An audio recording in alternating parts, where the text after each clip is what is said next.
My personal preference on game peripherals is not too bad. I adjust quite well. For me to play properly, I need to have a small, thin mouse pad so I can also feel the table. It's very important. I can pretty much play with everything. The only thing I need a bit time to adjust to is the mouse, but if I would swap the keyboard in the middle of the game, I wouldn't really care. I have a thing with the mouse cable where I need to have my mouse so I can move around freely. If it gets stuck the slightest, it feels like it can really mess up my mind. Maybe not everybody needs that, but I'm really strict about that. The first time I met the character, how can you even play with this? I think I just broke my old mouse, so I just took the mouse from my father that was left over. Just started getting used to it and it felt easy and comfortable, so I just kept on using it. I just feel that it's the normal mouse to me. If you once get used to it, you can use any mouse you wish to.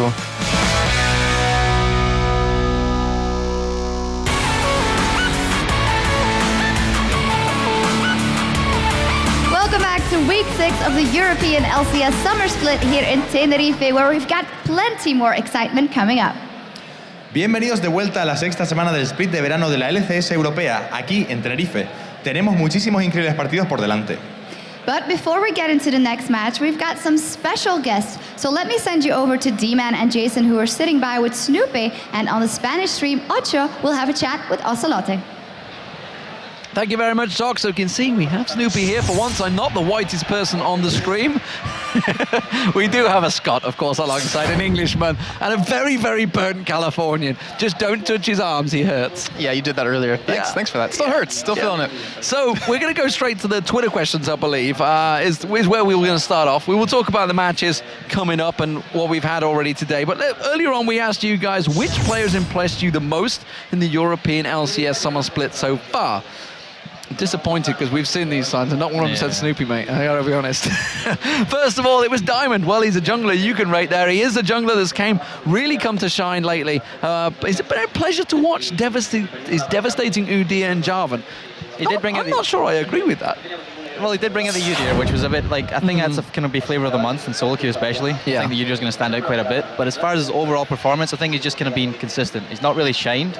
Yeah. He's just going to be consistent. So I wouldn't say he really gets that kind of role. The problem is, I guess, with Diamond is we probably have such high expectations of him. It's kind of hard for him to shine like he used to. Shine bright like a diamond. Gosh, after the spring split, when he pulled out Naz's Volibear, I mean, it's kind of hard to do the same thing. Yeah, indeed. So, Paul 8, he's the next one. It has to be Yellow Star, and change roles mid-season is not easy to do, and he's done it so well and works well with Pushu. Well, you've probably got a different view on this. I would still say I'm a bit 50-50 on that. I mean, Yellow Star's fair enough, it is a role swap, but he should understand that role pretty well, being AD for so long. I think he hasn't really been playing up to par recently, and the problem is, if I compare him to N-Rated, for example, I would say N-Rated performed a lot better and a lot more consistently than Yellow Star has been. I'm not going to lie, it surprised us, didn't it, Jason? Yeah, I mean, when we saw him play his first couple of games, you could see his AD carry mentality where he was trying to clear out wards, he went off by himself, constantly got caught off, but I mean, yeah, I definitely agree. And Rated, he was always consistent, and it was just a little bit weird to see that swap happen, but obviously you can't change anything. Maybe yesterday proved there's a bit of a grudge match in yesterday's game. There's a few smiles after that game, let's just say that. I thought so. Maybe it might have been from Air Camp. You may realise that N-Rated has joined Evil Geniuses now as a analysis and a sub, I believe. Yeah. So maybe we're going to see him playing for them.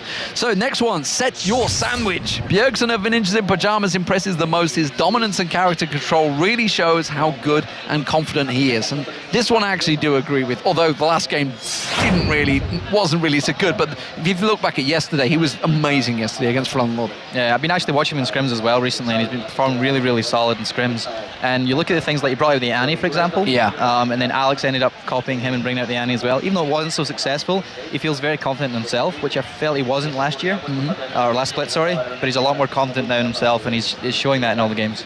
Yeah, we talked about quite a bit with him, how he has new people coming to the team that can kind of help carry the triad of Extinct on top lane, him middle, and then having Freeze bot lane. It seems like he's kind of been able to grow a little bit more. I would definitely say that. I mean, coming from Curse EU, when they had Molino and Extinct join the team, they have great synergy, and it's really showing in the games with the NIP. So they're kind of in their own little island up there, and they're dealing with everything. And then you have Bjergsen, who's now on his own a lot more, I feel, and he's getting a chance to shine against the other top AP mids in Europe. Yeah, you do notice Molino does visit Extinct quite a lot in that top lane. They're all buddies right there. So next one is Bass Bass.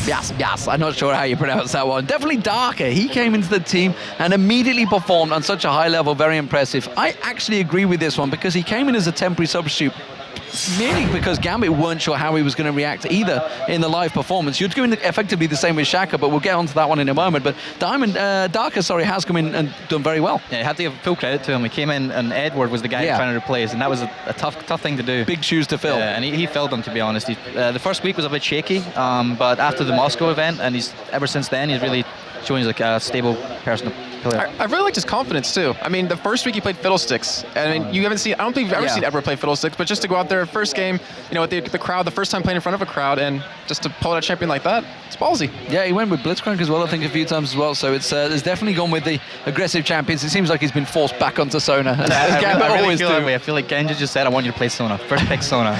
I want Sona." You will pick Sona. Yeah, it's his first pick Sona, literally, for Gambit. So the next one, LOL Fabs. Ninjas in Pajamas Deficio have really impressed me. Is he an object?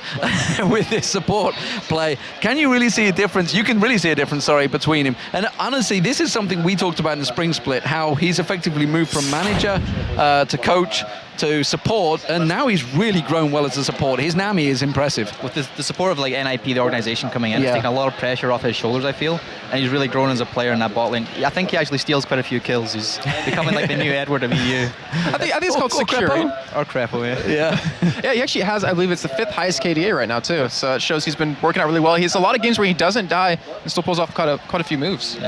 Yeah, definitely steals a few of those. So congratulations to all you guys that we have called out here. You have all won yourselves the Logitech G5 10S gaming keyboard, and you fellas working on that one. So before we go, before we get our next match underway, we're not going to go anywhere, guys, don't worry. We want to tell you another chance you have for winning some great pictures of all you guys doing their Mundo impressions. You're going to do an impression? I'm going to do I can't do it without the noise. Yeah, that's what I was thinking.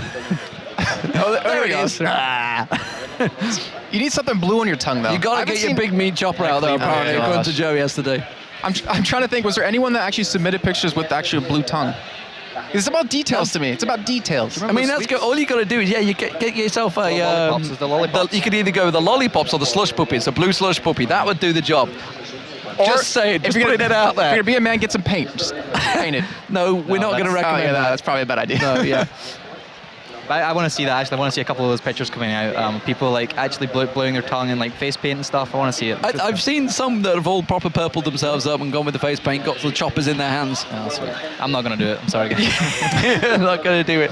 Tweet us your pictures, of course, of you doing your best Mundo impression, and one of you're one of 5 we will like the best. Remember, this is all being done by our social media guys out the back. Jesse is in the house.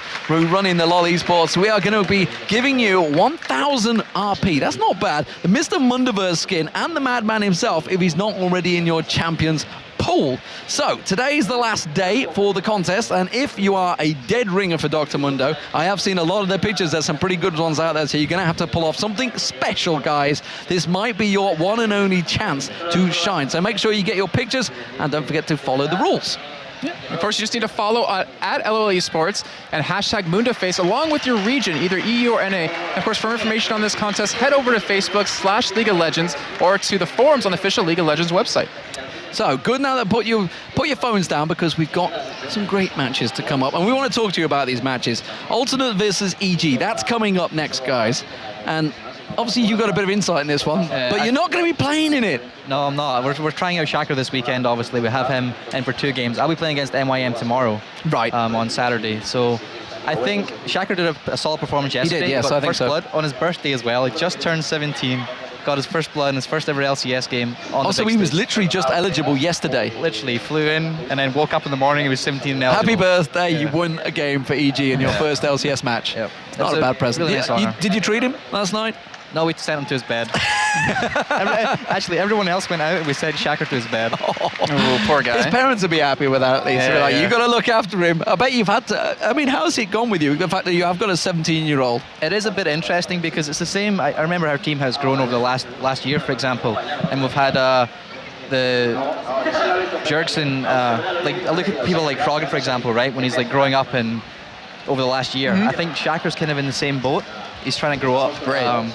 And it's interesting, like just things he comes away with and like a sense of immaturity, just that an average 17-year-old would have. Yeah. And he kind of has that as well. And I feel like he's going to grow a lot over the next like couple of months. Well, and I think back to how Froggen's grown over the years and how babyface Wicked's grown into this big guy now. They've all definitely worked themselves into it. What do you think of Ninjas in Pajamas versus Lemon Dogs that we just had, though? I mean, that was a pretty close game between the two, and Lemon Dogs obviously came out with the win towards the end. As far as like a close game, I looked at the early game, for example, when Lemon Dogs was 10,000 gold ahead, and was it 16 minutes? Yeah. Minutes? Really, really early on.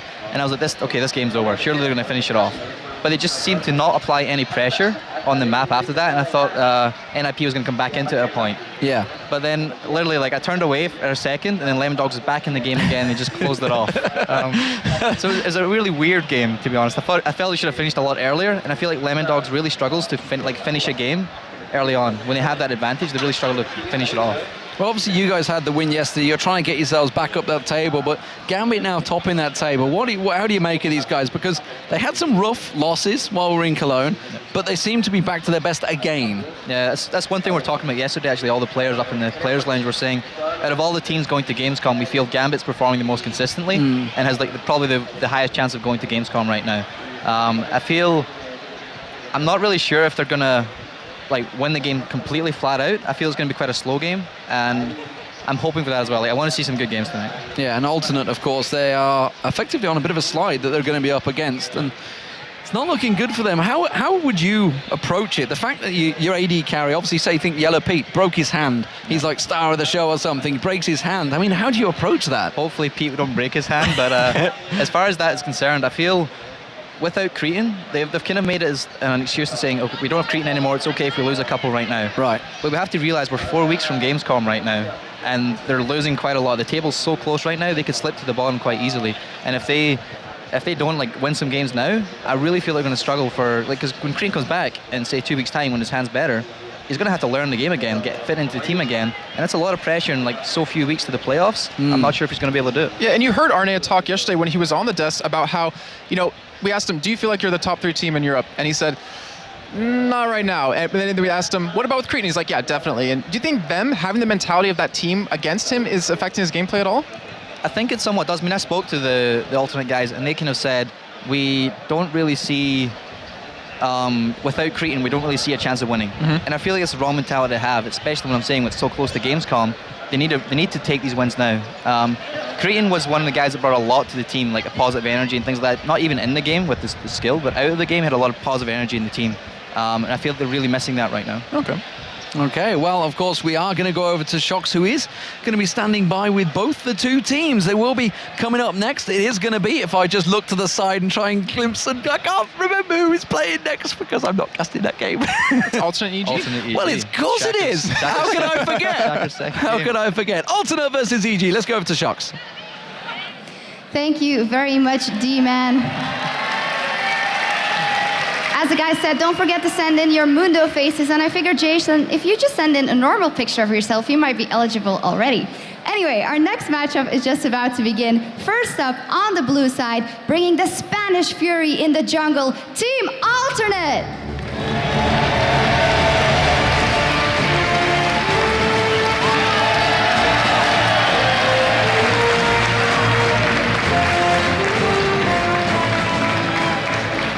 And on the red side, coming off of a convincing win against Fnatic, give it up for Evil Geniuses!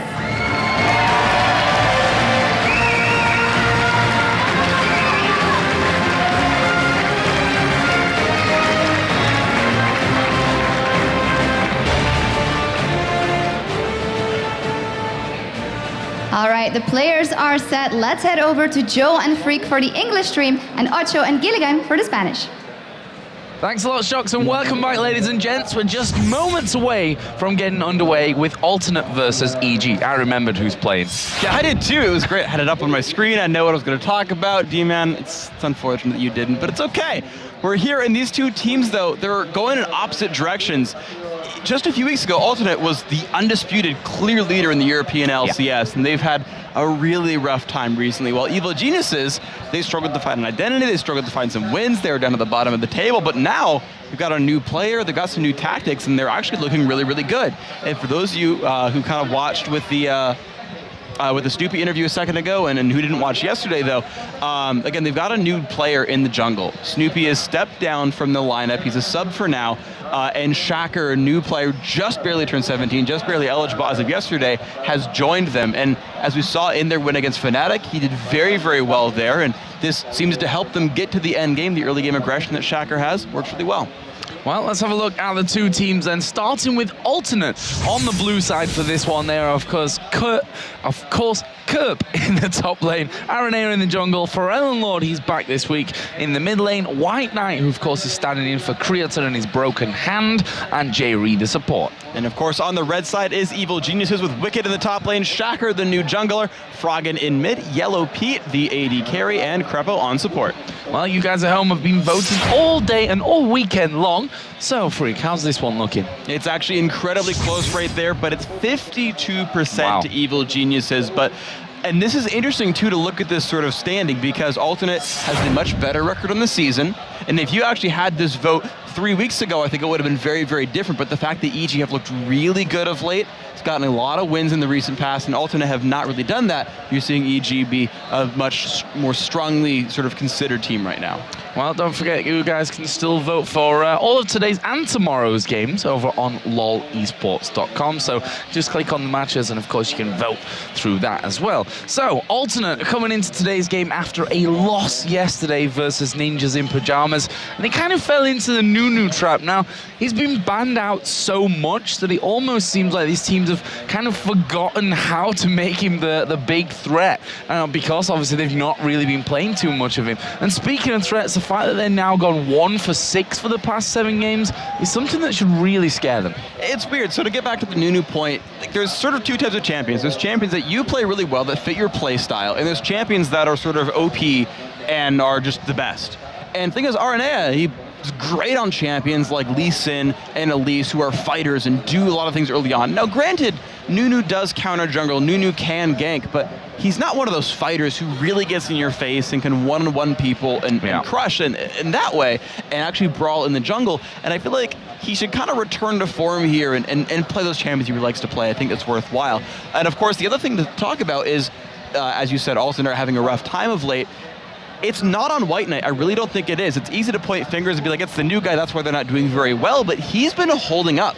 He's been holding CS and kills with the other team's AD carry the entire time. In my opinion, it's actually Pharrell Lord who's having a really, really rough time. Yesterday, he got crushed in his lane. Last week, we saw him have a horrible time as Twisted Fate against Fnatic's Peke. And I think it's Pharrell Lord has to step up to get Alternate back to where they're supposed to be. Well, on the other side, Evil Genius has managed to take a victory against Fnatic yesterday, and it was a real baptism of fire for the new man on his birthday as well. Of course, it's Shaka. And what better birthday present than getting a win over one of the best teams in European LCS history? And this guy is an aggressive jungler, right? Elise, Lee Sin, Evelyn, these are guys that get into fights early, put a lot of pressure on the team, and that makes a lot of sense for him. He got first blood early on, ganking, and well, he ganked the duo lane that was actually in mid right there. But this early aggression allows EG to get to their late game that they're so familiar with. If you think back to Season 2 with Counterlogic Gaming Europe, which is 4 of the 5 same guys, they were always a late game team, and they know how to navigate that kind of situation. They know how to navigate the map when it's all stretched out and there's a lot of things on the table. Getting there because they have an amazing jungler is really good for them. Yeah, and I'm interested to see how he comes into it, because you can't really judge, you know, the whole team performance and how Shaka's done from one game. Obviously, we are going to be seeing him in this one as well, so really interested to see how he does with that one. And that brings us nicely onto our featured matchup. Today we are, of course, comparing Shaka and Aranea. Shaka being the new face on EG, whose aggressive play does allow a little bit more potential, in my opinion, for Evil Geniuses. On the other side, you've got Aranea, a veteran in League of Legends. He jungles aggressively as well, but recently he's looked a little lost. He struggled to help out White Knight in that middle lane when he was in there for Pharrell Lord. His lackluster KDA at the moment of 3.65 is kind of telling, you know. He needs to step things up a little bit. I mean, to compare it with Shaka, who's only played 1 game, which they won, is probably a little bit unfair, though. Yeah, he's got one of the highest GPMs of any jungler in there. He has actually the highest KDA in the European LCS right now, but it's, as you say, it's a bit of an unfair fight. So I want to talk about these players a little bit, though, because we talked to Aranea yesterday. He was in our interview, just where you saw Snoopy a second ago, we had Aranea there, and he said, yeah, I've played against Shaka in solo queue. He is always aggressive, and sometimes to a fault. He might take fights that are not in his best interest, but take them anyway because that's his play style, and it makes him inconsistent sometime. And also when you kind of get into the game, into champion select, which we'll have in just a second, again, they share champion pools, Elise Sin, they're going to be things that these guys care about. Well, Shaka is now 17 years and 1 day old. Obviously, his birthday yesterday, allowing him to come into the EG roster. We are going to be getting into the game here in just a second. And obviously, first of all, the bans and the picks. And I can tell you now, because they're coming pretty quickly here. Kassadin and Jace and Twisted Fate banned out by Alternate. Shen and Lee Sin so far taken out by EG. And here comes the test, which I think is, it came through too fast. The test was going to be Evelyn, or not Evelyn, sorry, but Elise, of who's going to grab that. And right away, Alternate have grabbed the champion away. So Shocker has to go down to third pick. The two I expect to see here are Jarvan and Evelyn, the most likely ones for him. The Elise, though, is so strong for Alternate, though. I guess we haven't seen her on support in, like, forever anymore, so I'm going to stop calling that one out as a potential swap. But as a top laner and as a jungler, I know both these guys can play the champion. It just gives them a lot of opportunity for their matchups. Well, we see that both Twitch and Nami going to be locked in here for Evil Geniuses. Now, this is not a normal matchup for EG, you know? Twitch, Nami? When was the last time we say that? I can't off the top of my head think of when that was. No, this is a mind game right here because they know Froggen played it in the mid lane last time. And it's one of a couple things, because on one side, you can just pick Malphite and just poop on Yellow Pete if that's a Yellow Pete champion. He's done well in the champion before. We've seen both Froggen and Pete play Twitch here. But the weird thing is, because Froggen played it yesterday and did a good job, you now scare Alternate. You now scare Feralord into saying, well, shoot, what do we actually throw against Twitch mid lane? And it might not even be Twitch mid lane. So it's them throwing out one card here that's an ambiguous card, and it'll screw with Alternate's champ select. Well, we'll see then what Alternate do from this one. You can see there's a lot of discussion now going on the left-hand side of the screen. Lissandra was left open now. This is a big pick for Ferelden. Played 4 games with her, won 3 of them. It's not going to be Teemo, although they left that till the very last second. Damn it! Why couldn't they have, you know, just failed to click and locked in Teemo? That would have been nice. But it's going to be the Blitzcrank coming out from Alternate. Interesting. Jerry likes that kind of champion. Obviously loves his Thresh as well. Yeah, and I like this sort of setup here for Alternate because it gives them incredibly good assassination potential, right? There's only probably going to be one tank on the EG lineup at this point if it is going to be a dual AD carry sort of setup, which means chances are if you pull something, it's probably something worth killing overall. And with both Lissandra and Elise in there, they can get rid of any of the AD carries they want. And with someone like Nami doesn't really clutch save someone very hard compared to like a Thresh Lantern or a Sona Crescendo. And so the ability for Alternate to just remove one of those carries is pretty strong. And so they've already been set up for success with these early picks. Yeah, and I guess we're going to see them actually waiting here with that mid lane / second AD if they go for that kind of thing to last. And Alternate themselves can leave them guessing a little bit. You know, Elise, Lissandra, top lane, middle lane, jungle for Elise as well. Not unheard of. On the other side, though, it will be Xin Zhao and that Renekton locked in. Interesting. So it is actually Devil Bruiser coming in as the front line here for Evil Geniuses. Now, Wicked's been saying that he's been playing very, very consistently, and he said that he actually missed playing Bruisers. He said it's been a long time. He said, you know, every top laner is playing mages, or they're playing Malphite and tanks. Like, I want to get back to playing Aurelia and Renekton. And he's back. He's back to playing Renekton, and I feel like he's going to do very, very well here, playing just something that suits his play style so well. He can get in there. He can pretty much soft carry the game. He has an amazing Renekton in general, and this is a good fit. It's interesting just because there's such limited peel now if they do run double AD carry at the very end of it all. But if they run something a little bit more well-rounded, it gives a lot more room for Wicked to run around and carry. Well, let's have a look here. We have the beauty of watching Wicked play against Ninjas in Pajamas earlier on in the scrim with Renekton. We can tell you was pretty beastly in what we saw from that one before we had to move in to our first games of the day. But right now, Alternate going to be locking in the Malphite and the Varus, which almost certainly tells us that Elise is going to go to Aranea in the jungle. And there we go. The Malphite is so important here because Twitch has no innate escape tools for a Malphite, and he's so attack speed based, right? He You know, he comes out of stealth with the Q, his ultimate only lasts for a few seconds, you ground slam that guy after knocking him into the air with the Malphite Unstoppable Force, and you've nullified almost all of the effect of the Twitch ultimate, and you've cut down what he's supposed to do in a team fight. I like that they grabbed Malphite finally. They tried to see if EG would pick double AD carry at the very end there. EG waited for their presumably mid lane pick here at the very end, but it's a very smart choice there. You kind of would have seen it coming, and now you've got an interesting matchup because you've got Wicked potentially fighting a Malphite who's gonna like to stack armor and does mostly physical damage as Renekton, so it could be a difficult matchup. Well, let's see what EG round off with here. They're leaving it until the very last seconds for this one, and it looks like it will be a Ryze actually locked in here for Froggen. I like the Ryze pickup a lot because whenever you run a threat, a big threat that's going to get dived, you need another really big threat that doesn't go down. I like Ryze when he's paired with champions like Twitch or champions like Vayne, where it's like, well, they're both going to hyper carry. You can try to kill one, the other's going to kill you. And so when the Malphite dives in and tries to kill off Twitch, tries to kill off Yellow Pete, Froggen's going to be like, that's nice, you built a Sunfire Cape and Randuin's Omen, and your mouth, I'm Ryze, I'm just going to kill you now, please enjoy losing the game. And so you've got this huge, I guess, triple threat really for EG. The Renekton's going to be huge. I think Wicked's going to have, generally speaking, a good time of it. Yellow Pete has to be dealt with, and Froggen has to be dealt with, and you really can't get rid of all three. So we're just having a quick remake here because one of our spectators didn't quite manage it to get in the game. No names called on that one, Jason. So we're going to be getting into this one. Captain Kaplan saves the day again. But yeah, we're going to be getting into this one. I'm really interested to see how Wicked does this one. He told me before the game, we were just outside, he's like, I've got 3 champions that I want to play on this one. And I kind of just said, it's Malphite, Zac, or Renekton, isn't it? And he's like, yeah. So he's managed to get his Renekton this time around. Malphite obviously going to be over on the other side.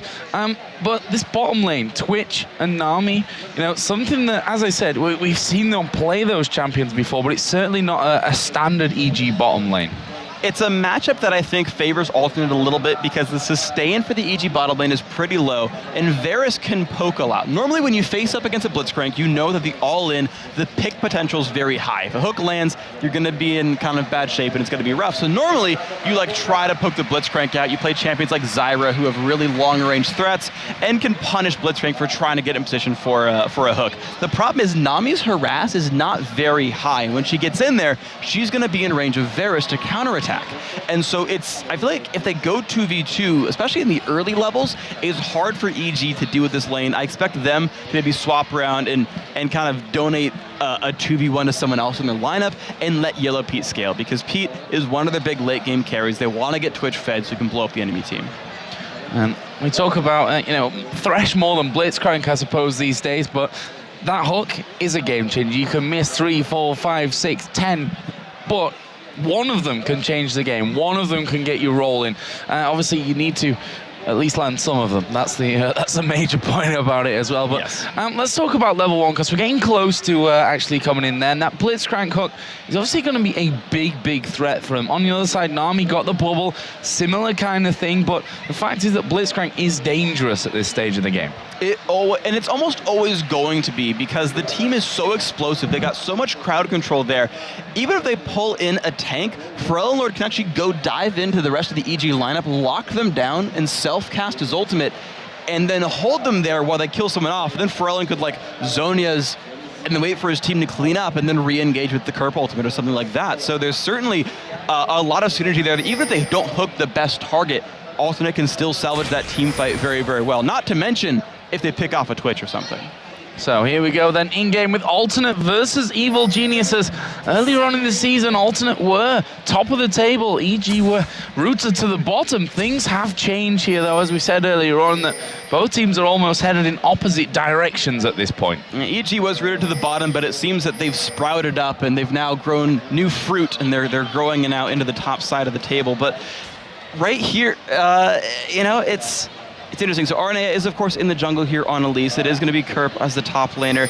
And it's EG looking for some early antics. They've all piled up here. And, of course, a lot of teams try to check this with a skill shot and see if someone's around. But there's not an easy way for Alternate to actually check this. They don't have easy skill shots to throw out there unless they go for like a blind hook. So EG won't get spotted trying this. I mean, if they went to Baron and threw that hook there, I mean, it's easy for us to say, of course, because I'm like, yeah, I definitely got a Baron and throw the hook through, and that'd land on Wicked, and then they kill it. But yeah, that's obviously not quite as easy when you're in the player's point of view. But looks like it's gonna be maybe a delayed invade at the most here from Evil Geniuses. That looks like the real situation here. They've got very good level 1 fighting overall, the Rune Prison, the Nami Bubble and whatnot, and they're trying to use that to snowball ahead. So Kerp, waiting in the side, will see them. He won't reveal himself, so EG doesn't know how much they're spotted, but it will let RNA know, oh, I'm just gonna run and steal your blue buff and we'll trade. Yeah, that's exactly what they're going for at this stage. Wicked actually coming around here to maybe run some disruption on that one. RNA, of course, is going to be coming in. Got his smite available if they need to get that one away quickly. Actually, Shaka here is going to be taking the blue buff for Evil Geniuses away from Alternate. Alternate, we should probably mention they're finishing off the full camp. Shaka has done the same on the other side as well, so they both have the spawn times. And though the interesting thing is neither team has their own ward on their own buff, so they don't know the timers just yet. Only when the jungler shows up there and gets revealed, or reveals the camera and says, oh, it was cleared, then they can guess the 7-minute timer. Or I meant from the other side, you know, in case they want to invade on the second, on the second spot. Yeah, and they can go in for the 7 minutes. And actually, there's one small edge for Alternate because EG don't know if I don't think they know if Alternate went for their red buff or for the invade and the blue buff first. So EG doesn't quite know those two right-hand side buff timers. Right, so a bit of guesswork probably needed to get them through all of that. Right now we are seeing a bit of a lane switch, so it's going to be Kerp in the top lane versus Twitch Nami, and bottom lane will be Wicked's Renekton versus Varus and Blitzcrank. Who has the better time in this one, Freak? Well, in general, Malphite at least can last hit, and he's a little bit more resistant to harass as well because of his passive. So you look at Wicked, and he's hiding behind his turret. He learned Slice and Dice at level 1. He actually recalled, by the way, for some extra health potions. He's got Longsword 5, but Shakra's getting caught up. Yeah, Shaka actually doing a lot of damage there to RNA, but RNA comes in onto Shaka, turns around. RNA is going to go down. First blood comes in for Shaka, and there is Frogan coming around the side. He gets himself the double buffs, and EG will love that, and that is the aggressive. It's funny because it was RNA talking about that yesterday, and that's exactly what's happened. Xin Zhao's early damage output is absolutely massive. He's definitely got a few points in the offense tree. It looks like 921-0, but just enough to just belt damage out right there. Incredibly impressive play right there. And of course, the bus being transferred to Frog is going to give him a pretty easy lane against Pharrell Lord. As Kurt being bubbled up in the top lane. Took a little bit of harassment from Yellow Pete and Crepo. Here we see Aranea coming around. Actually, he's going to walk straight into Froggen, who's not going to have seen him coming there because he came just out of the bush just as Aranea actually rounded the corner. So they know that Froggen's going for this top lane. Are they going to try and intercept this one? It might be too late for it. You know, Kerp's going to get himself under the turret, flashes away from the bubble. Who's going to pull the aggro? That's going to be Crepo first of all. Kerp going very low. It's going to be the finisher there from Yellow Pete as Aranea comes in, says, I want my blue buff back. But is he going to be able to escape from this one? Pharrell Lord's coming around the side. He does a lot of damage on towards Crepo, who flashes away. Now Arenea's moving in himself, but I think that may just be the end of this one. Oh, Yellow Pete could go super aggressive, going right in there himself, and now Arenea's chasing, gets hit with the cocoon, can't dodge that one, uses the barrier. Aranea is now low. Expunge being used. Here comes Kurt with the teleport to the top lane. This is a never-ending fight as more damage comes from Pharrell Lord. Yellow Pete gets under the turret. The fight stops. Aranea got his buffs back, and that's what he was looking to do. And even if they kept on chasing down, Froggen could have teleported back into the fight and made other crazy things happen right here. So that could have been all kinds of scary if Alternate chased out here. So now here comes the fun part, because the lanes have been thrown around a lot, but the teleport advantage is now here for Froggen. So theoretically, EG can make more moves out of this and can keep forcing the issue with their new sort of trademark early aggression. And the funny thing is, this is Alternate style of game, you know, a crazy, chaotic matchup. They love these kind of games, and I think it's harder for EG, you know, as having that new man in there, Shaka, albeit as a jungler, you know. I think it's going to be harder for them to actually deal with that in this scenario because they have less training together as a team. Well, and you got to look at this. Shocker keeps throwing things out of the works. He gets cocooned out, though. Here comes Aranea. Down to half HP already. That red buff, of course, on him. There is the jump over, and Shaka is a dead man. Now they may be able to tie down Froggen as well. For Eleanor putting in good damage there. Another couple of hits not going to come in there as Aranea gets hit by the turret, but that's another one picked up here, and it puts for Eleanor at 2-1-0. Let's not forget his amazing Lissandra play when we look back towards, you know, the likes of DreamHack, where Alternate were on fire and went 5-0 in our first weekend. And Frellenlord doing an amazing job right here. Froggen taking a bunch of damage. Ooh, good repel, get him out of that one. And this is what Aranea talked about yesterday when he said that Shacker was sort of over-aggressive to a fault. Basically, Ara planned for this one and more or less got a counter gank, just walked up, cocooned him in the face and said, okay, 2-on-1, easy kill, thank you very much. And that's the kind of things that Alternate can turn around. You notice that despite EG's crazy sort of level 2, get a bunch of kills, double buffs on Froggen, holy crap, 3-3 equal gold.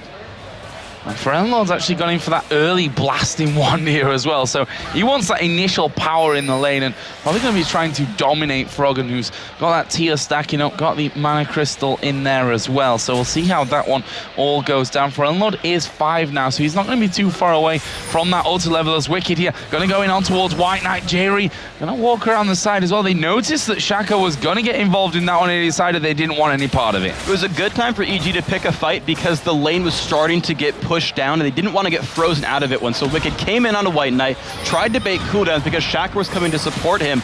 That was a well-executed attempt right there by EG, but Alternate just didn't want to fight that one, backed out and said, look, we're still going to try to freeze this. So there's that second spawn of the blue buff that we were talking about earlier on. Aranea wanted to hold it for Frellenlord, but he was scared that Shaka would come around there and be able to steal that one away, which didn't happen in the end. The creeps are, the camp is actually still alive in that one, so they need to be careful as we are going to see the pull straight down the middle from from J-Ree, and nicely dodged by EG. Nicely done right there. So Aranea going to get the other blue buff though for his own team, and that is exactly what these guys wanted. Aranea getting that good counter gank in the mid lane actually snowballed him ahead of what Shacker can do. You can see a level advantage for Ara there. Of course, kind of a little bit of home field advantage, not only being in Spain, but playing his namesake as well. So a little bit OP synergy there, and just that gank happening allowed them to steal away the blue, then get their own, and they've got this really big mid-game lead. I talked about teleport being big for Froggen, but now they've got a level advantage and a buff advantage, which is big for Alternate.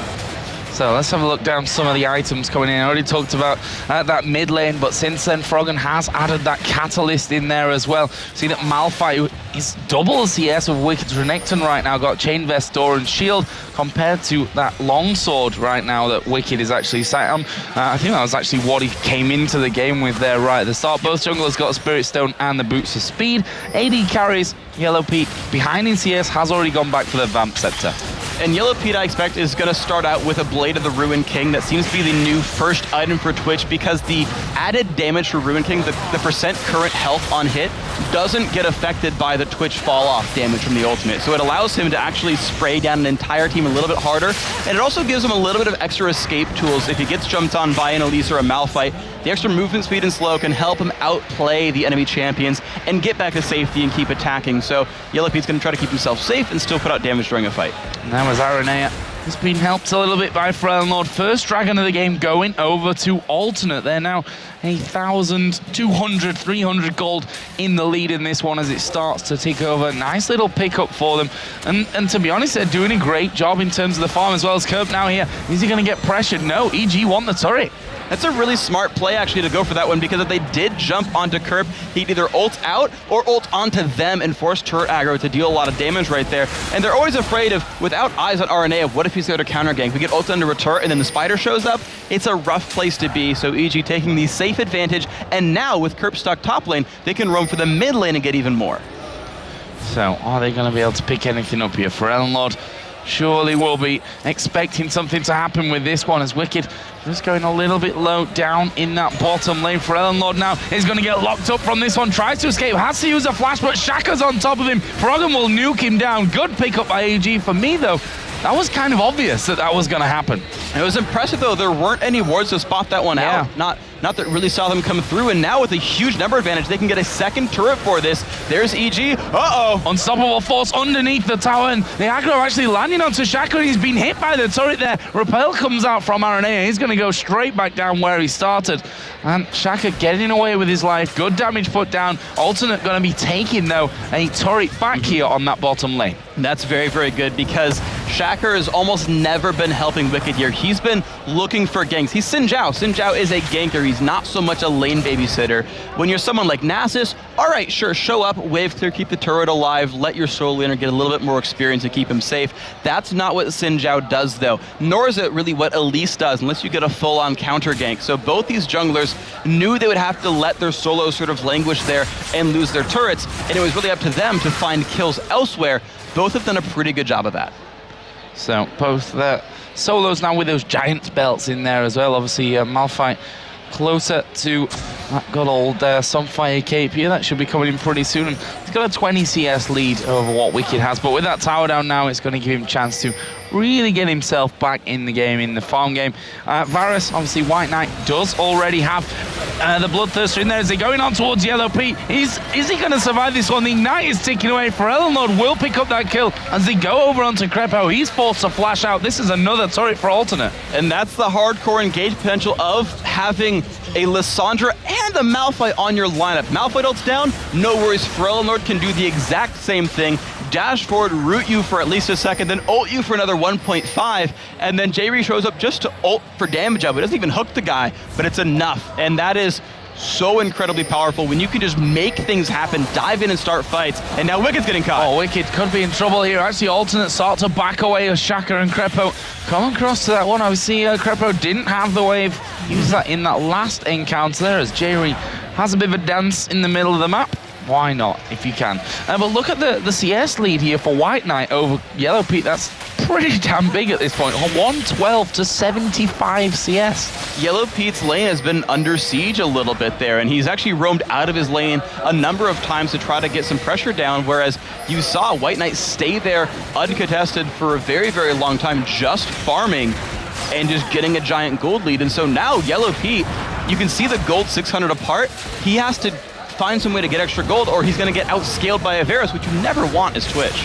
Well, it looks like EG actually want to get in for this. Got to flash away, actually, as they manage to land the cocoon in there. The hook from Jamie will miss, and Shaka is going to dive in, puts his ultimate down. There comes Chain of Corruption, going to hold Shaka in place. Spreads off to Wicked. Well, EG are still chasing this one. They want to get in towards RNA, who's going to go with the repel. Can't go anywhere. Uses the flash as he comes back down, and Alternate actually getting away with that one. That was impressive right there. Thankfully for EG, the Chain of Corruption only danced to one other target. It went to Wicked, and no one else got hit right there. They managed to stay out of range of the bounces, and that allowed EG to dive on through. But you've got good escape tools. You've got good crowd control coming out from Varus. You can just toss out the hail of arrows and run back. Kite back with that one. Curb, he's able to steal movement speed, and Froggen just couldn't quite get in range. Didn't want to flash Rune Prison. Decided it wasn't really worth it, and you just keep walking backwards. Burn the flash okay, but yeah, good escape.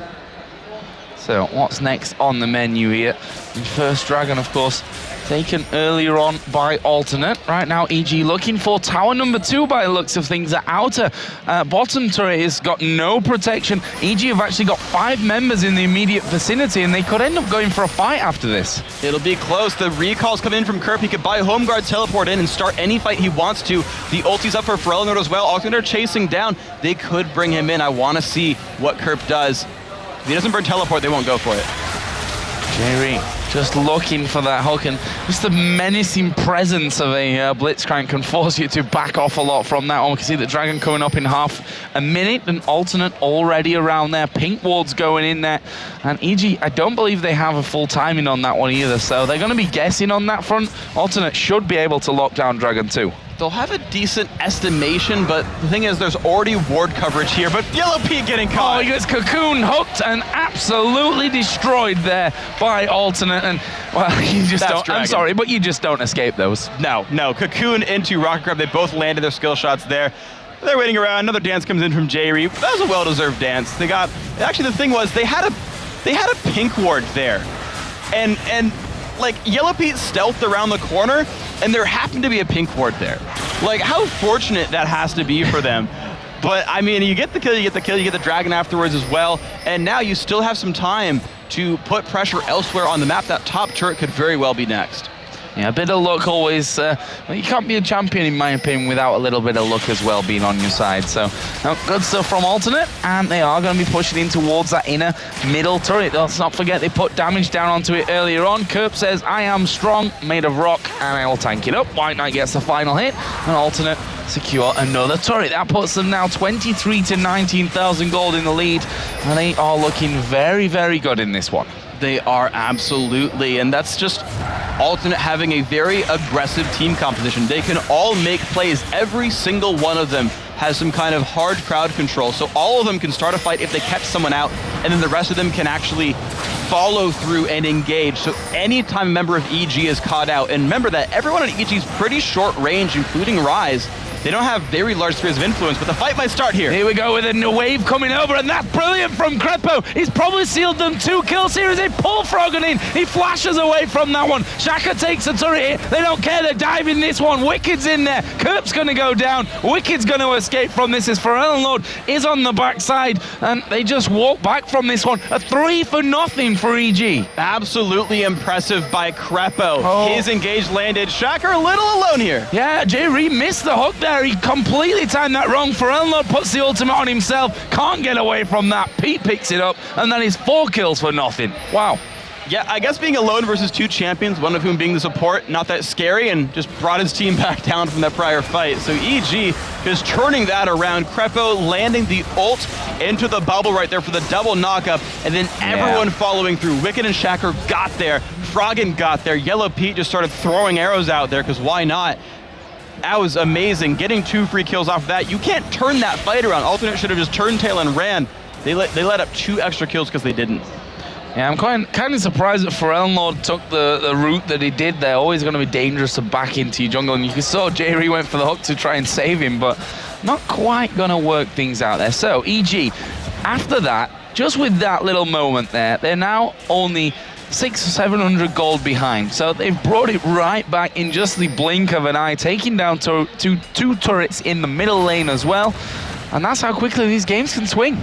Yeah, absolutely. Whenever your teams have good catching potential, which is hard to do when you've got 9, but is definitely possible, it's a little bit easier to do when you're Alternate, but when you have the potential to catch someone out, you're going to start fights like this. Imagine if all of Alternate were there, they would have a 5v4 could start. Instead, it's actually EG with the numbers advantage. They can start a battle even easier as Forellenlord is stuck on the other side of the map. Yeah, he's going to be pushing that one up as much as he can. He didn't match Froggen and go with a teleport for this one, so he's not going to have that one available to him. And look at that. Bit of a kill squad set up from Alternate inside of that brush. They're going to have Renekton and Nami coming in. Arane are just trying to bait them out here as he hangs. And, well, Wicked not falling for that one. No. Just watch him going, but the cocoon will land. Could be in trouble. There's a pull from J-Ree. Tidal wave comes around. Wicked decides to stay. He goes back in, goes away. There's unstoppable force. Wicked is down. The chain encroachment spreads to Crepo. Shaka is there. We're going to be seeing Froggen coming into this one as well. Can they actually follow on? They decide not to go for the chase. An Alternate say, right then, we're coming right back at you, clearing out the waves. They might be happy with just a turret here. Yeah, Forellenlord came up from the bottom lane, walked his way there, got about the same time as Froggen, and this allows them to turn that turret kill, that champion kill into a turret kill as well. And I was just gonna say that I really like Forellenlord's option to split push on the bottom side, especially now with Froggen's teleport down, because Alternate's 4-on-4 team, their non-Forellenlord team still is fully functional. Forellenlord fulfills the exact same role that Kerp does of hardcore engage and heavy magic burst damage. If Forellenlord leaves that team fight, they still have that same role there on the team. They've got everything else that they still need. Whereas if Froggen is gone, it's one of their primary carries. They no longer have magic damage output. They no longer have a carry that's not Twitch. And when you've got a team that likes to dive and assassinate people, which you do when you have Malphite and Elise, when Yellow Pete dies, there's no cleanup potential for EG, which you actually saw there. Pete wasn't in the fight, Froggen wasn't in the fight. They burned all their ults just to kill Wicked, and nothing happened to them.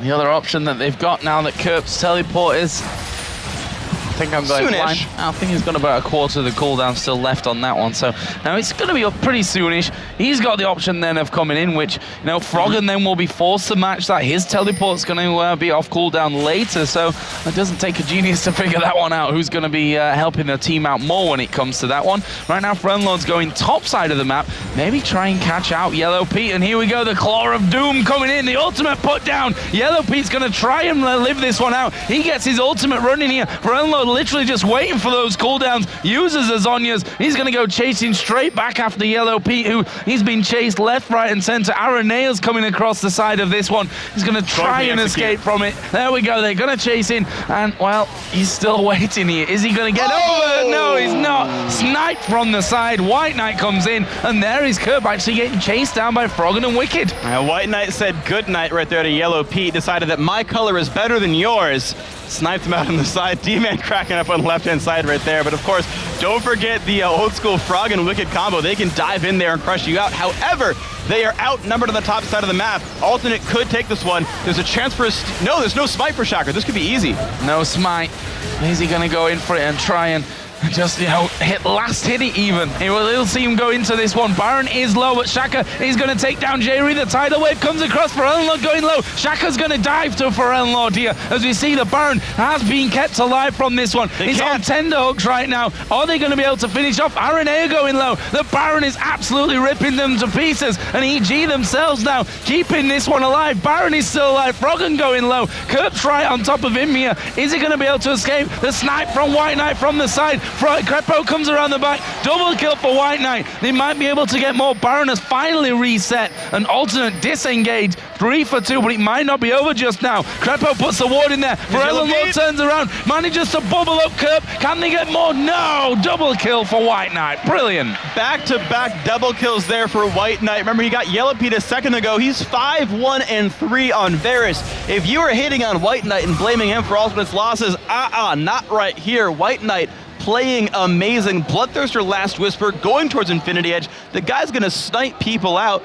And look at his adaptation as well. He went Ninja Tabby knowing his only way of dying is by Twitch, the Sinjao, and the Renekton getting on top of him, and says, fine, I'll add some armor to make sure it doesn't happen to me.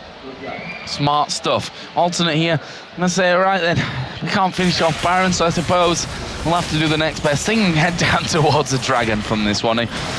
Bit of a welcome income of gold, 33.4 to 31.1 we have right now, and that's nice from Alternate. Being helped out a lot by White Knight, as you said there, back-to-back double kills, now set up at 5-1-3. He's also got a solid 35 CS lead as Jerry goes up there. Yellow Pete stealthing up to get away from that one, didn't want to get hooked into the pack, and Alternate here going to go for another inner turret. And they've got the potential to do this because Froggen has no teleport for the next few seconds and is in the top side of the map right here. So this turret will be theirs, and now we're going to see if they can outpush Froggen. Rise is not a very fast split pusher, but he does have his teleport back now, and he's recalling to defend the base. Yeah, going to recall from this one. We'll see if Alternate realizes that he's gone out of that lane to actually pull his recall off, but Alternate may actually be able to take down this in-him turret before he can get around. They've got to be careful to dive this, though, because they know Froggen's coming back. They know Yellow Pete could explode them. If they don't catch Pete, it's going to have a really rough team fight for Alternate. Turret down to half HP. Kerb rocking backwards and forth. They managed to pull Froggen through. Here comes a fight. There's the Zhonya's used by Forellenlord. He's getting focused down though. He's a dead man, and look at Pete. He's blasting through the entire team, but he's not got the damage. Aranea will take down the Twitch. Crepo going low. Double kill coming out for White Knight, and they are going to be able to take down this in-him turret. Again, it's a 4-for-1. It was actually a triple kill for White Knight in the end, and that is inhibitor number 1. What an amazing team fight by these guys. Forellenlord pulled so much aggro. Zhonya's ulti, all that stuff still went down, but pulled a lot of attention, whereas White Knight was untouched. This might be enough to take down the base. Yeah. Can Shaker hold? They're going for it. Shaker's going to have to come up big here for Evil Geniuses. He's not been in this position with a team before. We see Alternate take down one Nexus turret and decide that is going to be enough right now. All of EG up in less than 10 seconds from that point. They're going to back straight away from this one and recall themselves back to safety. But what a great play out of Alternate, picking up the team fight, getting getting the inhibitor, getting a Nexus turret as well. And J-Ree making the hook, man. That is the reason that you get team fights like that. You could have engaged into the turrets, you could have dived, but it would have been risky, so instead, Alternate kept fishing, they kept fishing, they landed the hook. That's big. Are they going Baron here, or are they going to set up a trap? They're going around for this blue buff. They've got a ward on top of it, and Frelenlord now might be in a little bit of trouble as they do go in for that one. Shaka did get the blue buff. Ultimate used by Frelenlord on himself. He is a dead man in a second. Sonya's up there last second, but Shaka will finish that one off, and they're going to turn around. It's a 5v4. Yellow Pete's very low, though they need to be really careful here. Kerp has his ultimate, but Yellow Pete has a lot of lifesteal. He has Vamp Scepter into Infinity Edge, actually, so every crit will so you're seeing 21 to 40 health each time. Kerp has his ulti, but I don't think they can win this easily. Here comes Alternate. There comes the wave out. Yellow Pete going low. Is he going to die? He flashes away. He's still alive, and he can still do damage. Wicked is going low. There's the kill for Froggen. We see Wicked still alive somehow there at the back. Kerp going to be dropping very low. He tries to escape, but it's a double for Froggen. Meanwhile, Crepo is chasing J-Ree around the map for this one. J-Ree turns around. Crepo finishes him off, and that will be a 4-for-1. I've said those numbers before, but this time it's EG.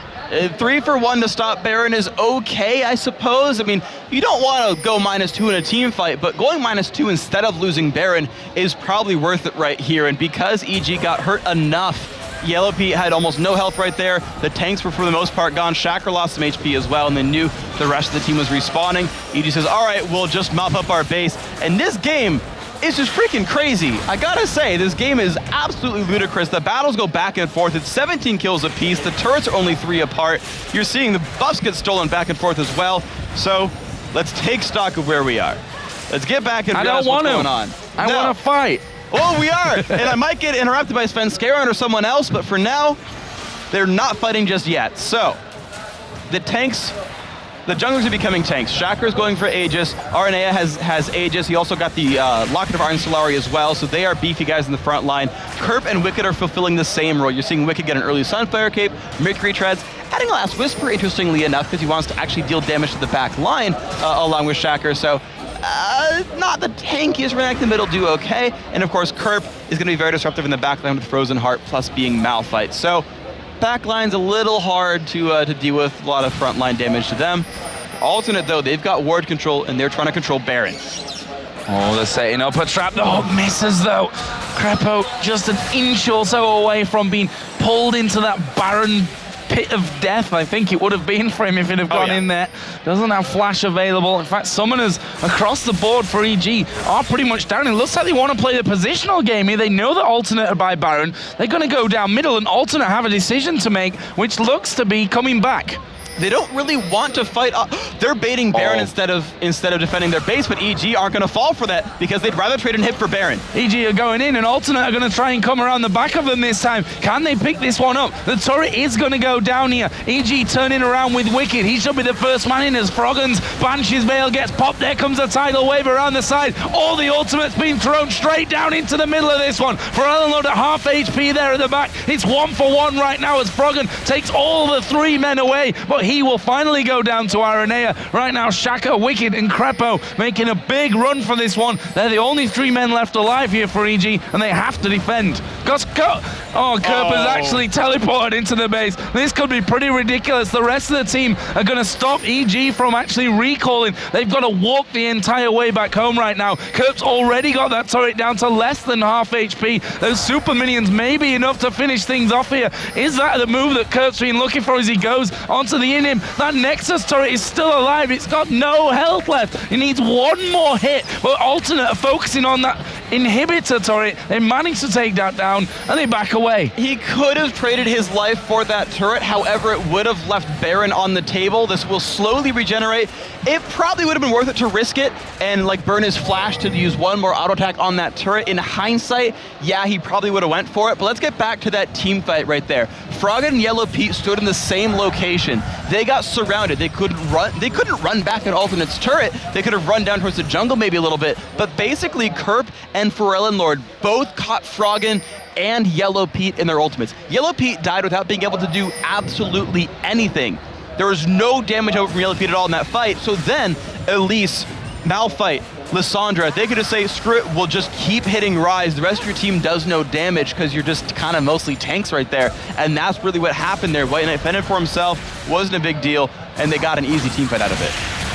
So, Dragon here, going to be picked up by Alternate. We're half an hour into this game and it's seen so much action, it's ridiculous. And for those of you on Reddit that were complaining about EG's playstyle, apparently it took a 17-year-old to come in here and completely throw that one into the mixer. Because now this is an action-packed encounter, to say the least. That inhibitor in the bottom lane has now respawned. They've still got a wave of super minions coming up here, so they may try and use that to wedge themselves in there and take that inhibitor out once again. The Banshee's Veil of Froggen has gone down. Alternate is starting to move in. There's a bubble on towards Frellenlord. We've got Kerp right in the middle as the tidal wave comes out. Frellenlord taking a lot of damage. Where are they going? It's Froggen that gets pulled out, but no one's focusing him. White Knight going to get exploded in this one. Frellenlord's low. He has to use his Zhonya. There is Wicked trying to back away on towards the fountain as Froggen is very low here as well. A flashing from Kerp will secure them that kill, and right now EG only have 2 men left. It's the support and it's Wicked on Renekton. This inhib's down. This could be the game.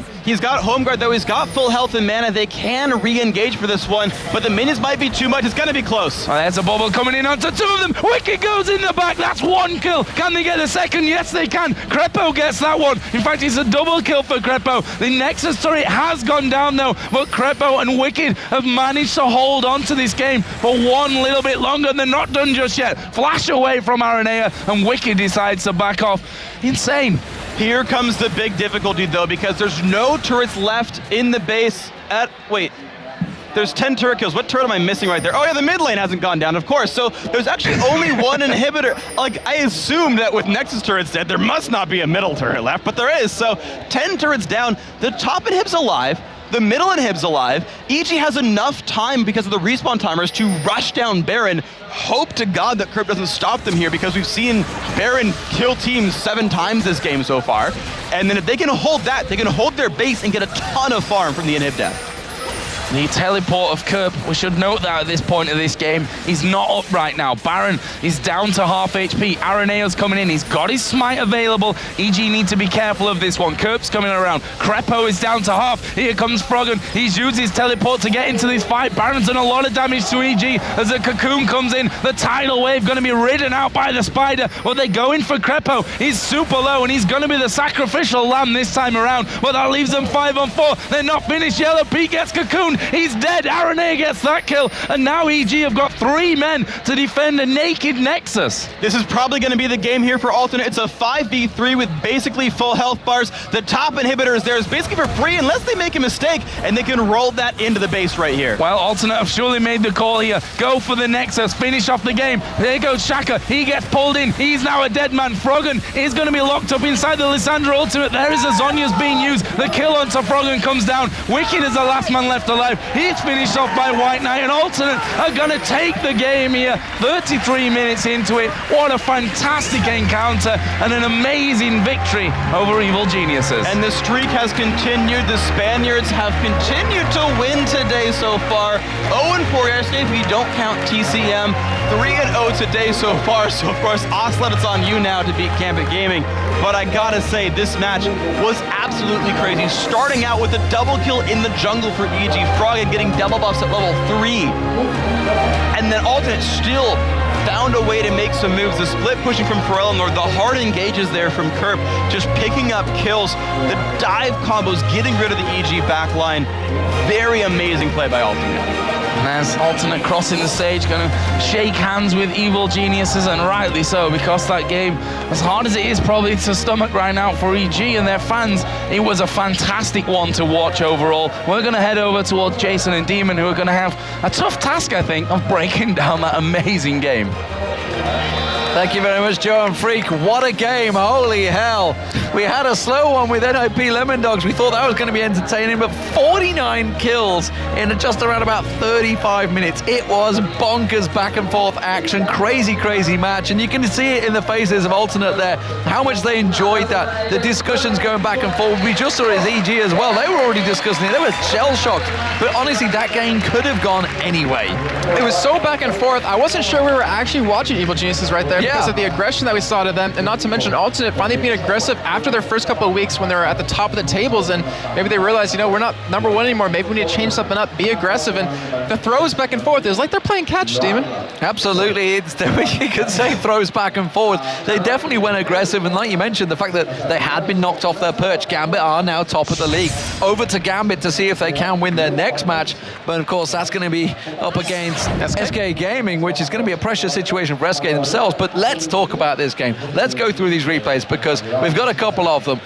It was crazy action. One of them, probably the longest fight scenes, is like a monologue from Rocky or something like that. A training video going on there. Back and forth action. People respawning and getting back in the fight. Yeah, and you really saw, I have to give credit to Shacker's impact on the team for Evil Geniuses, where they finally started to be aggressive. They went for some really ballsy plays where they lost their bomb inhibitor, and they even didn't have the Nexus turret. It's like, all right, let's go for Baron. We need to force something to happen. And the first replay we're going to show you is actually the first time Alternate is going to end up going for Baron here. It's around 21-35. It's 7-9 in favor of Evil Geniuses in kills. However, Alternate is up in gold. So let's get that on your screen and show you what happens here as Shaker, he does a very necessary play. He ends up going in on top of Baron and ends up stopping this from being taken, but in the end, Evil Geniuses is going to lose quite a few members here as the camera, a little hard to work, but we're going to slow it down here as he goes in, sees Jamie's very low, and I'm going to pause it here actually very soon as I get the overlay back up. And we're gonna see, right now you have Crepo coming in with that wave. You have Froggen and Wicked here on the south side of the map trying to come in towards the top side. It's gonna take them a while to get here, and all they're trying to do is just delay long enough for Shacker to stay alive here. He gets one kill, gets Chain of Corruption done, and he ends up almost getting away with that nice bubble to Crepo to knock Pharrell Lord up. He's trying to run away, ends up dying, but the thing is, this fight keeps going on so long that you end up seeing Alternate come out with a 5-for-2 in the end of this, and you see Froggen is gonna jump in here. They're trying to keep him off this Baron's RNA. He's even trying to burst it down. He ends up just getting exploded on right there by Froggen as they combo him. But here's the big change up. Kerp actually just teleported in right here and is going to come in onto this top side and just completely change this fight around. As you're going to see, Ultimate's going to come out very soon. Get some damage on a Frog and keeps him there. As you see Crepo, I mean, he's completely zoning White Knight here. But the thing is, in the end, he's not able to do enough damage as White Knight just flashes in, picks up the kill on the Frog, and Froggen comes back into the fight to give for a kill, and they end up killing Crepo as well. And the fight, I mean, it was needed out of Evil Geniuses to stop that. But then they thought, you know what, we think we're strong. Yeah, we thought we can win the fight. We can take Baron, we can take the game right now. But a little bit of overconfidence worked out in favor of Alternate. Yeah, it was a crazy, crazy match. And honestly, like you said, a game of throws, everybody drawn to the Baron, then they were drawn to the inhibitor turrets, then it was back and forward action, and they kept winning and losing team fights. Nobody really had solid success in those team fights. Yeah, that's what's weird, is that you expect with one team to win a major team fight that the game would go in their favor. Yeah. They would snowball it from there, but it was just like each team taking advantage of a situation back and forth, picking up the kills, picking up the items. And we do have one more replay to show you here, and it was actually a very crucial point in the game because Evil Geniuses, they had no bottom inhibitor, and they were going to potentially go for Baron here, but they're like, all right, let's just rush down middle. And Alternate, they end up setting up for a potential come around from EG to go in for the Baron. So let's get the replay on your screen. It's about 28.5 minutes in. It's at 17-17 with score, as you said earlier. It's 40. How many kills in this game? 49 kills. 49 kills. So here you're going to see EG, they're pushed up. They're going to go for this turret here. They're going to eventually get it. But look what's in trail right behind them. All of Alternate here trying to pick up these kills, trying to stop them from doing it. So we're going to run it here really slow in a second once they do get the inhibitor down, because you're going to see Crepo. You're going to see Shaker go in on the Kerp. You're going to see Crepo land a nice wave. And I want to focus on this because he actually does something phenomenal in this entire fight. He keeps White Knight out of it pretty much himself. I'm going to slow down here. The wave's going to come out. And pay attention to White Knight in the back. Also pay attention right here as you see Yellow Pete and Froggen. Freak mentioned this during the fight, that they are grouped up. They are too close to each other, and that makes Lissandra's job so much easier. So you're gonna see White Knight get knocked up by this bubble, and that keeps him out of the fight. He misses the Chain of Corruption, but look at Yellow Pete, just ends up getting blown up, and because of that, now the rest of the damage can just train right onto Froggen, and they lost so much damage on top. As you see Wicked and Shacker trying to keep White Knight out of this, but it's just his job to stay alive as long as possible while the rest of Alternate just clean this up. And you saw it there, just how easy, like Alternate. So Pharrell Lord, RNA, and Kerp, they had focus on Yellow Pete. Boom, all three of them on him, while White Knight is just kiting them away. It's just so easy for him. Like, their engagement just seems so much stronger. Yeah, it was... I want to say if they maybe took the turret then spread out inside the base of Alternate, they might have had a better chance, because that way Lord could not lock down both of the big damage dealers out of Evil Geniuses. But still, in the end, I mean, Crepo kept White Knight out of the fight the entire time, just with the bubble, with the wave, and yet he didn't do any damage, missed a Chain of Corruption, and they still won that fight that heavily just because of Lord. Absolutely fantastic performance, and it does, of course, mean that Alternate step up the table once again. They're going to hold and secure their second place. We're going to go over to Soxo on the main stage. She's going to be standing by with an interview with Aranea. Thank you very much. Congratulations, Alvar. What fireworks in that game. Now, what moment did you realize you had it, or what was the deciding point? Bueno, antes que nada, felicitarte por esa pedazo de partida. Una pequeña pregunta sería, ¿cuál fue el momento en el que supisteis que la partida estaba ya sentenciada? Well, I think the games against EG, we never know like when we got the game because they always focus on that late game. But we always try to pull something like we got the control of every Drake, we got always control of every early tower. So that small advantage every time was keeping us ahead in the game. Bueno, simplemente nunca sabemos contra EG cuándo vamos por encima de ellos. Ellos se basan en el late game, son buenísimos en ese estilo. Y nosotros lo que íbamos intentando es forzar pequeños objetivos. Hemos conseguido todos los dragones y hemos intentado tirar todas las torres iniciales lo más rápido posible. Of course, it was also the second game from EG with Shaker. Yesterday, he really impressed. You took his Elise this time around. What are your general impressions of him? Te pregunta por la opinión de Shaker, como jungla que eres también, ¿qué opinión tienes de él? Además, le has cogido esa Elise. ¿Qué nos podrías decir de este jugador? I think Shaker, I think I'm a really aggressive jungle, but if I'm like this aggressive, Shaker is like 10 times more. And that's really, really risky. He sometimes just carry so many games by early aggressions, but sometimes he just fall behind by that.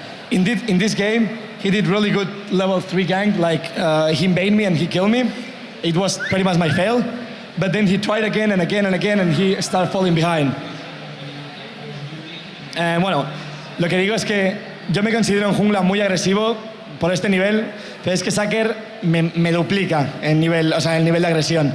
Es un jungla muy agresivo y eso puede ser bueno o malo. Hay partidas que las puede cargar el solo en early game y otras que no tan bien. O sea, en esta partida, por ejemplo, el nivel 3 me ha matado en los lobos, ha sido un fallo mío más que nada, pero después ha seguido siendo agresivo y eso les ha perjudicado porque ha muerto varias veces. Okay, now Alvar, es la primera LCS en España. ¿Cómo te lo estás pasando aquí?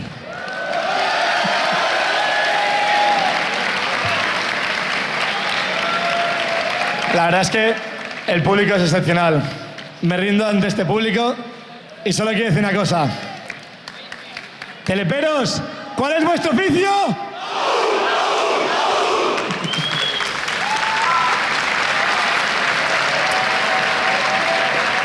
Gracias, Alvar. Now, Ocelot couldn't deliver a win to his home crowd yesterday, and he has another chance today, but he'll have his work cut out for him if he wants to beat #1 Gambit. We'll see them try in our last game of the day.